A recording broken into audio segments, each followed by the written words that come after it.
পৃথিবীর মানুষ এখনো পর্যন্ত মাত্র 12 কিলোমিটার পর্যন্ত নিচ পর্যন্ত যেতে পেরেছে।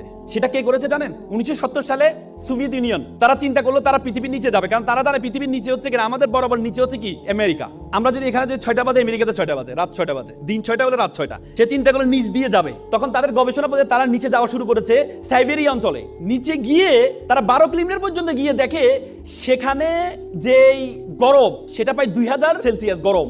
লোহা গলে যাচ্ছে সেখানে, কারণ 1500তে গেলে লোহা গলে যায়। আপনি দেখেন সূর্য আমাদেরকে গরম দেয়, আমরা 40, 50, 60 সেলসিয়াস গরম পাই আমরা, সূর্য আমাদের গরম দেয়, কিন্তু মাটির নিচে কিভাবে গরম হয়? পরবর্তীতে আর যেতে পারে নাই। সেই গবেষণা প্রতিষ্ঠানের প্রধান ছিলেন ডক্টর এসবক। তিনি বলেন, আমি যখন যেতে পারছি না তখন আমি একটা মাইক্রোফোন পাঠিয়েছিলাম সাউন্ড নেওয়ার জন্য, ভিতরে কি সাউন্ড হয়। বিলিভ অর নট, তিনি একজন খ্রিস্টান। তিনি বলেছেন আমি নিচে গিয়ে একটা সাউন্ড পেয়েছি, সেটা হচ্ছে মানুষের কান্নার আওয়াজ পেয়েছি।